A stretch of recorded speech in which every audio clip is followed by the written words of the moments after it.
இந்த படம் மிகப்பெரிய வெற்றி பெறும் அமையும். கண்டிப்பா நடக்கும். என்னால மாற்று மாற்றாண்டு பத்திர பார்த்து சொல்ல வந்தா சந்தோஷமா போகலாம்.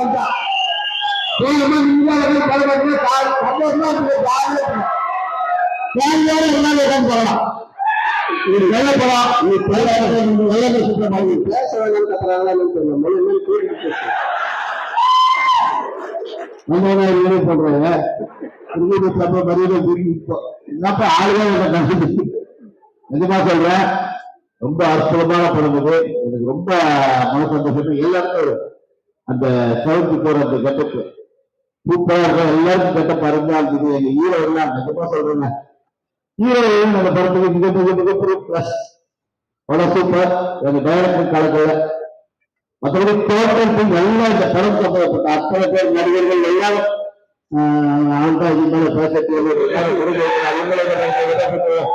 நன்றி. வணக்கம் வணக்கம்.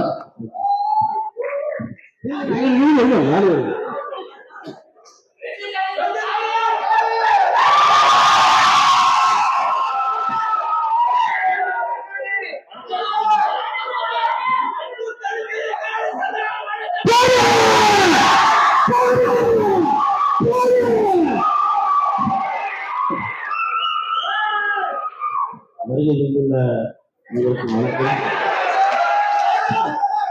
நண்பர்கள், உறவு நண்பர்கள், இணைப்பட நண்பர்கள் அனைவருக்கும் வணக்கம். எனது அழைப்பை ஏற்று வந்துள்ள சுபாஷ் கரவி சார் அவர்களுக்கும், சின்னத்தம்பி அவர்களுக்கும், பொங்கலுக்கு மதிமாமா அவர்களுக்கும் மற்றும் சந்தானத்தின் ரத்தங்களாக இருக்கும் ரசிகர்கள் அனைவருக்கும், ரசிகர் மன்ற தலைவர்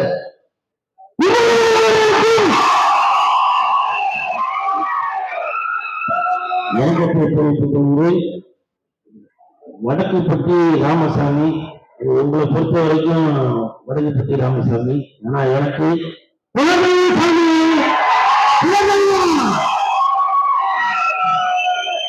இந்த படம் நடிச்சது, நான் இந்த படம் நடிக்கிறதுக்கு முன்னாடி நானும் சொன்ன ஒரு படம் நடிச்சுட்டு இருந்தோம். அப்ப நான் வந்து கேட்டேன், சிங்கனா அடுத்த படம் என்ன அப்படின்னா, டிப்ளமா டைரக்டர் காட்சி வர படம் தான் பண்றேன், ஃபோன் பண்ணு அப்படின்னு சொல்லி உடனே ஃபோன் கொடுத்தாப்புல. பேசுனதுக்கு உடனே டைரக்டர் அப்படிங்களா, எங்களுக்கு இப்போ உடனே வர முடியுமா அப்படின்னாங்க. இது மாதிரி ஷூட்டிங்ல இருக்கேன், சரி நாளைக்கு வாங்க அப்படின்னாங்க. நாளைக்கு போனேன், கேரக்டரை ஃபிக்ஸ் பண்ணாங்க. ஃபிக்ஸ் பண்ணிட்டு அப்புறம் ஒரு வாரத்தில் அக்ரிமெண்ட் சைன் பண்ணும்போது சொன்னார் கார்த்திக் சார், சொல்லுங்க இந்த படத்துக்கு அப்புறம் நீங்க இந்த தேட்டர் வாசல்ல நின்று கத்திக்கிட்டு இருக்கீங்க இல்லையா, அப்படி கத்தாம இனிமேல் நீங்க படத்துக்கு உள்ள உங்களை பார்த்து ரசிகர்கள் உங்களை வரவேற்பாங்க. அந்த மாதிரி இந்த படத்துல வந்து உங்களுக்கு கேரக்டர் அப்படின்னு சொன்னாங்க. அந்த டைரக்டருக்கும் என் நண்பன் சந்தான அவர்களுக்கும்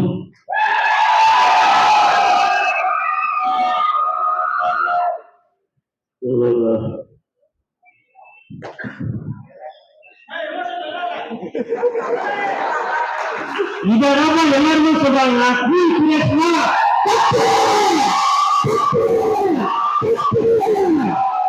இதெல்லாம் எதிர்பார்க்கிறாங்க. நான் பிஸ்னஸ்ல இருக்கும்போது கூட என்ன அறியாமலே நான் குடும்பத்தை நினைச்சு அழைக்கிறேன். அது வெளியில சொன்னாங்க, நீங்க அழிவாதீங்க அப்படின்னு சொல்லி. இந்த வாழ்க்கை கொடுத்த இந்த நண்பனுக்கும் இயக்குனர் அவர்களுக்கும் நடராஜ் அவர்களுக்கும் நன்றியை தெரிவித்துக் கொள்கிறேன். நான் வந்து ஜாஸ்தி பேசணும் அப்படின்பாங்க. ஏன்னா பிக் பாஸுக்கு அப்புறம் குல் சுரேஷ் வேற மாதிரி, நான் என்ன அறியாமலே ரசிகர்களை பார்த்தோன்னா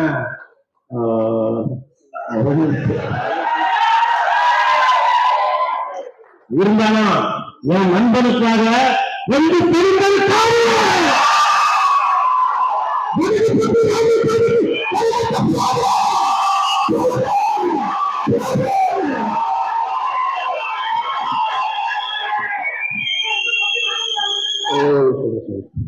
பிக் பாஸ் தெரிவிக்க சொல்ல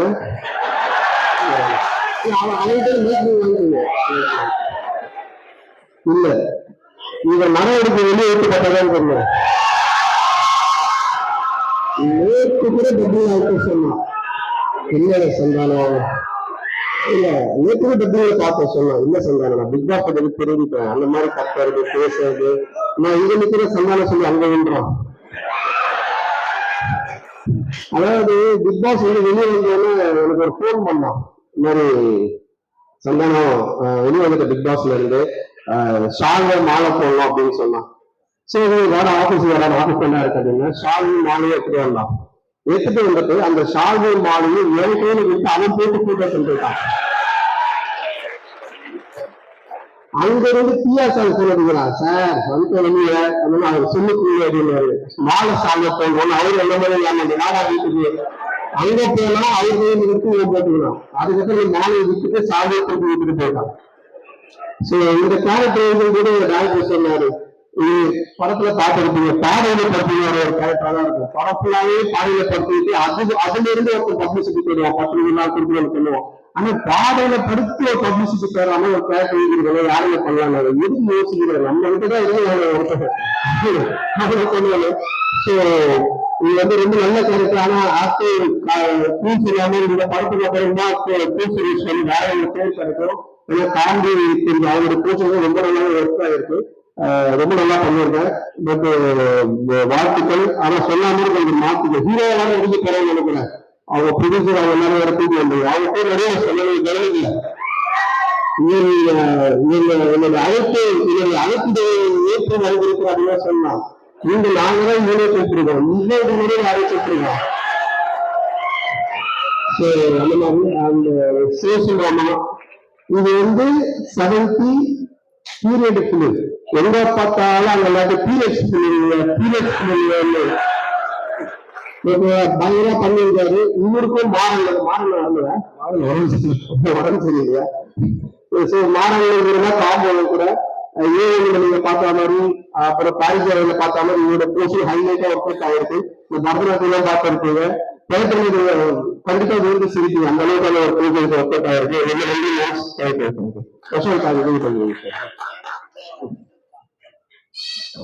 நன்றி, மேடைக்கு நன்றி, நண்பன் கார்த்திக்கு நன்றி. ரொம்ப நம்பி கொடுத்தாரு இந்த கேரக்டரு. ஒரு மாதிரி ஒரு 4 மாசம் 1000 மாசம் சுற்றிட்டு ப்ராஃபிட் இருந்தது. வீட்டுக்கு போனா அம்மாவெல்லாம் கேவலமா சிரிச்சாங்க. இந்த மாதிரி ஒரு கட்டிங்க கேரக்டராகவே ஒரு மாதிரி பண்ணா இருக்கும். இது எனக்கு என்னன்னா இவங்கெல்லாம் படிச்சதுதான் பெரிய புத்தல் சுரேஷன் பார்த்தீங்கன்னா முதல்ல கேரளாவில் படிச்சுட்டு உட்காந்து எவ்வளோ கள்ளக்குறிச்சி ஃபேன் கூப்பிடுறாங்க. நீங்க சொல்லுங்க எழுதி கொண்டு பூச்செல்லாம் விடாம உட்காந்து அவர் பண்ணிட்டு இருக்காரு. அது அவருக்கு voice message first time voice message கொடுத்தாங்க. எனக்கு காது வைக்கல இந்த நேம்ல இதுக்கப்புறம் இப்படி வரணும் அப்படின்னா அதுக்கு உட்காந்து பண்ணிட்டு இருக்காரு. சேஷன்ல கேரக்டராகவே வாழ்ந்துருக்காரு. நான் உண்மையா சொல்றேன், இந்த படத்துல எதுவுமே சந்தானம் முன்னாடியே சொல்லலாம். சந்தானோட பயங்கர எஃபெக்ட் பண்ணி சேஷன். அதாவது ஒரு சீன்ல உண்மையா சொல்றேன், அவரோட வயசுக்கு பை அடிச்சு டிஸ்பிளே இருக்காரு. வந்து ஓகேட்டாரு சாப்பிட ஓகேட்டாரு. இல்ல பை பத்தல அப்படின்னு சாப்பிட்டு அந்த அளவுக்கு வந்து காப்பி இல்ல ஆக்சுவலா சாப்பிட்டு கேமரா ஃபோன் வச்சிருக்காரு. இவரு போய் படத்துக்கு சாப்பிட திட்டுறாரு. நீங்களும் உங்களுக்கு ஃபோன் எடுக்க மாட்டாங்க கேமரா, நீங்களும் ஃபோன் எடுக்க மாட்டாங்க பத்த ஃபுல்லா சாப்பிட தூக்கி சாப்பிட. இதுல ஃபர்ஸ்ட் டே பாத்தீங்கன்னா அந்த வேஷ்டியா கட்டிட்டு வேஷ்டி வந்து நான் தூக்கி வச்சுக்கிறது. அப்படியே பட்டாப்பட்டியோட காரணம் ஏறி அப்படியே சுத்திட்டு நைட் 2 மணிக்கு ஹோட்டலுக்கு கால் பண்றாங்க. ஆபீஸ் வரதுக்கு சிசிடிவி எல்லாருமே கட்டி போயிருக்காங்க. 2-3 மணிக்கு அது வேற அந்த டீ வேற ஒரு மனுஷன் இருப்பான அப்படி சொல்லிட்டு அவரே பிடிச்சிருக்காரு. இந்த மாதிரிலாம் பொண்ணு என்ன பண்ணுது. இந்த மேடையை வந்து ஒரே ஒரு விஷயத்துக்கு மட்டும் எடுத்துக்கணும்னு நினைக்கிறேன். இது என்ன பத்தி கிடையாது. நிறைய அசிஸ்டன்ட் டைரக்டர்ஸ் பயங்கரமா வச்சிருக்காங்க. அவங்களுக்கு எல்லாம் ஒரு தேங்க்ஸ் சொல்லிக்கணும். பயங்கரமா நல்லா பார்த்துருக்காங்க. மஞ்சு, சந்திரங்க, சசி, அதோட பாலசாரதி வந்து ஒரு கேரக்டர் பேரு சந்தானம் வந்து கிடைச்சிருக்கு. அதாவது சுதந்திரம் வந்து பாத்தீங்கன்னா டிராபிக் அதாவது டிராபிக் போலீஸ் டிராபிக் போலீஸ் இருப்பாங்க. அவன் கொஞ்சம் எந்த பக்கம் எந்த வண்டியும் வர முடியாது. அந்த மாதிரி இந்த 65 நாள் இந்த படத்துக்கான எல்லா கிரெடிட்ஸும் கார்த்திக்கும் சந்தானங்களுக்கும் எவ்வளவு சேருமோ அந்த அளவுக்கு வந்து இந்த அசிஸ்டன்ட் டைரக்டர்ஸ் அசோசியேட் டைரக்டர்ஸ் எல்லாத்துக்கும் சொல்லணும். ஆல்ரெடி இவங்க எல்லாருமே சொல்றாங்க பேர் நினைச்சுக்கல, எல்லாரும் பயங்கரமா வச்சிருக்காங்க. இது எல்லாத்துக்கும் பெரிய பெரிய படங்கள் கிடைக்கும்னு நான் நினைக்கிறேன். எல்லாத்துக்கும் கதைகள் இருக்குது. அதனால வந்து அதை கேட்டுக்கிறேன். கடைசியா சந்தானாங்க எனக்கு அண்ணன் அவ்வளவுதான். எனக்கு வந்து உங்களுக்கு எப்படி அண்ணனோ எனக்கு வந்து அண்ணன். நான் வந்து ஒரு படத்துக்கும் இல்லை, படம் வந்து நம்ம நடிக்கிறதுக்கு போறது அதெல்லாம் இல்லை. ஜென்ரலாவே பார்த்தா ஒரு அண்ணனுக்கு ஒரு தம்பிக்கு என்ன பாசமோ அப்படிதான் பேசுவாரு. அதே மாதிரி உட்காந்து கேட்டுக்கிட்டே இருப்பாரு.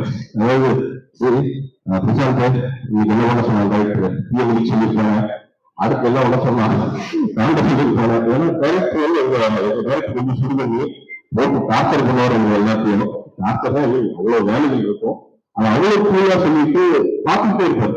ஏன் வந்து வீட்டுல உட்கார்ந்து இருக்க புரிய மாட்டேன், ஏன் சாப்பிடுங்க சாப்பிடாம சாப்பிடு அப்படின்ட்டு இதெல்லாம் வந்து வாண்டடா சொல்றது இல்லை. அது அவரோட நேச்சராக தான். எனக்கு மட்டும் இல்லை, ஒர்க்குள்ள எல்லாரையும் உட்காந்து எப்படி சொல்றது, விஜயகாந்த் சார் சொன்னாங்கல்ல, நாளைக்கு ஒரு நாள் சந்தானம் சொல்லுவாங்க.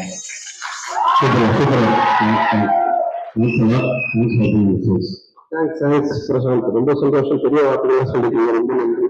இந்த மாதிரி நீங்க சொல்ற வார்த்தைகளாலும் நான் இன்னும் கரெக்டா நடக்கணும்னு ஆசைப்படுறேன். பிரசாந்த் வந்து இப்ப இருக்கிற கெட்டப்ப விட்டுரு, இப்ப பார்த்தா கொஞ்சம் வேற மாதிரி அந்த யூடியூப் மாதிரி இருக்காரு அவரு.